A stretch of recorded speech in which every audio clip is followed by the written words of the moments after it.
Hi everyone, my name is Hannah Lewis, and today I'm going to discuss WARC number 8, what we know about direct-to-consumer marketing. We're going to talk about a definition of what direct-to-consumer is, review some of the challenges that they face, and discuss how to build a brand. So you may be wondering, what exactly is direct-to-consumer? Well, it's a type of e-commerce where the manufacturer gets to engage directly with the consumer. It cuts the retailer out of the middleman role. Some examples would be Dollar Shave Club, Warby Parker, Butcher Box.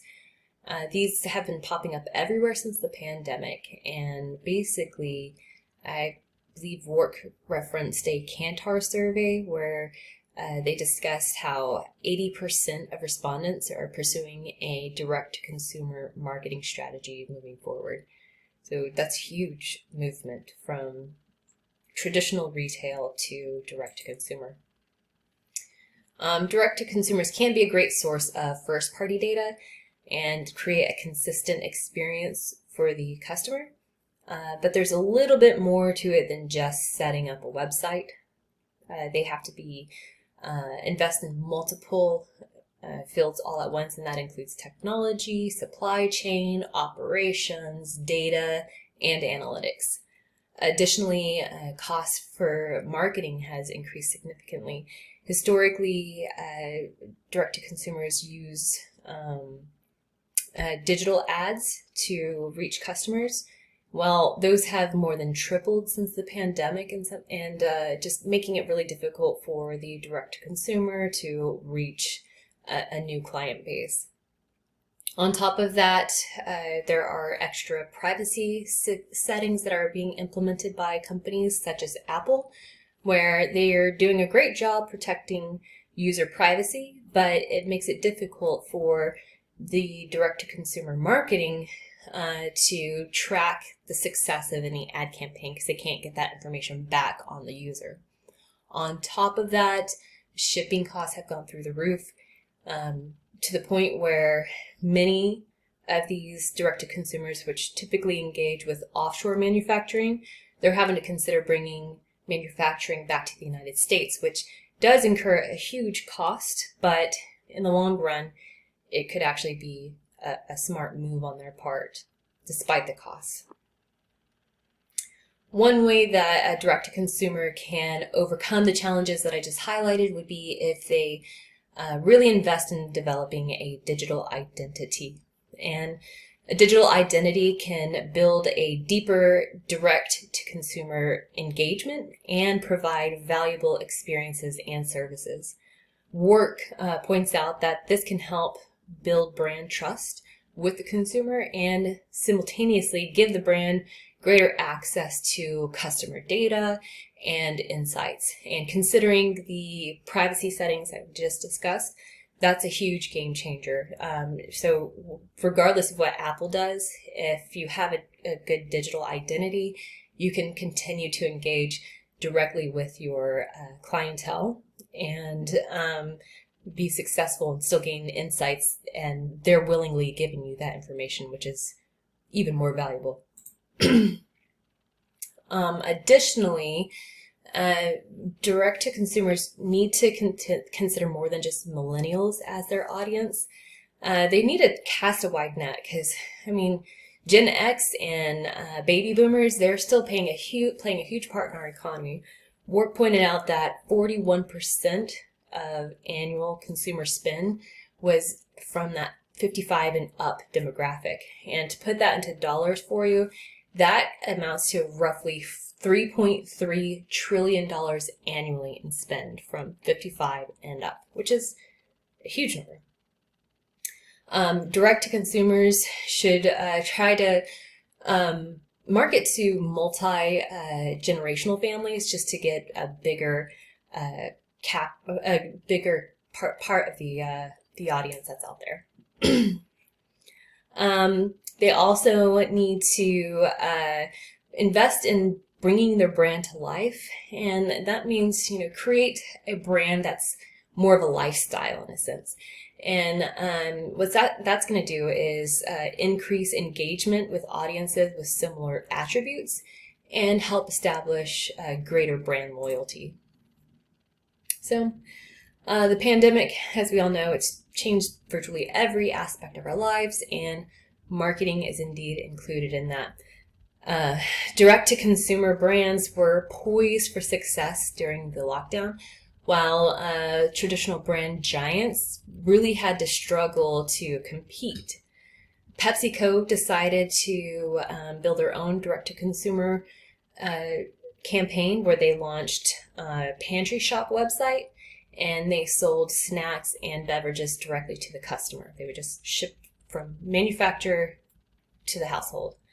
Heinz also established their Heinz to Home campaign, which they would deliver bundles of either baby food or condiments directly to the consumer's home.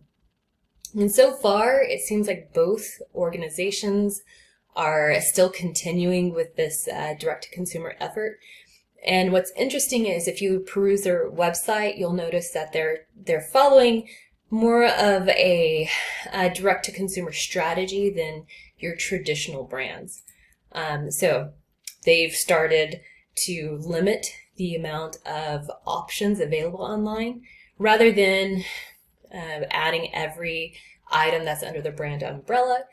They just created bundles of most likely their top sellers, and they make it easier and more convenient for the customer.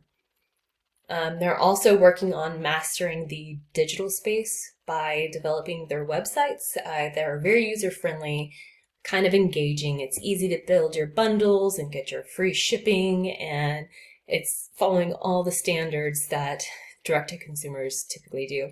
And I'm most certain that they are, using data collection techniques like any other brand out there. So you may be wondering, why are people moving from traditional retail to direct-to-consumer? And basically, they're meeting the needs of the customer. So the survey was done, and it found that cheap cost, fast, free shipping, and easy returns, superior customer service, and better product design were all important to the consumers who are moving from traditional retail to direct-to-consumer. This same study characterized the typical direct-to-consumer shopper as tech-savvy and digitally focused, often a busy professional who sees technology as a way to streamline their life.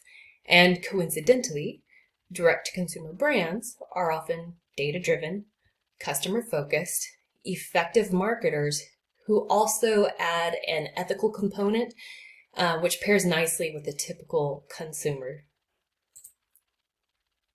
So, how do you build a brand? Well, basically the same rules apply for direct-to-consumer as any other organization. They have to stand for something that the consumer wants to align with.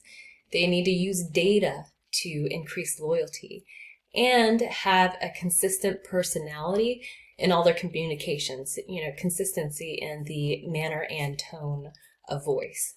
So while direct-to-consumers are trying to bring marketing in-house, they really should look at the potential benefits of partnering with a traditional marketing firm. They can really pair quite nicely. Legacy media is potentially complementary to the digital communications. But the marketing firms, they do need to get with the current times and adapt new policies that are more conducive to direct-to-consumer brands. Basically, instead of the traditional way of billing, focus more outcome-based, which means the agency is not going to get paid until the client shows growth due to those ad campaigns. On top of that, they should look at problem solving. So look at their clients and see where there might be gaps that the agency can fill. And finally, the agencies need to prove that they are able to adapt and accommodate both types of clients, both traditional retail and direct-to-consumer. So, in conclusion, direct-to-consumer is a form of e-commerce that boomed during and after the pandemic. They tend to be data-driven, customer service focused, and primarily occupy the digital space. But ultimately, they must follow the same principles when it comes to building a brand as any other organization has to follow. And that's a good reason why they should consider using traditional marketing as part of their communication with their clientele. That as long as the agency is versatile for both traditional and direct-to-consumer clients, it'd be a great idea to pursue those types of work relationships. So with that, I have a few questions for you. I'd like you to consider your favorite direct-to-consumer brand and what made you switch from traditional retail to direct-to-consumer, and would you ever switch back to traditional retail? Secondly, have you ever had a bad experience with a direct-to-consumer, and was customer service able to remedy the problem? And finally, if you worked at a marketing agency and you wanted, what would be your strategy for earning the business of a direct-to-consumer brand? All right, thanks everyone. I look forward to seeing your answers.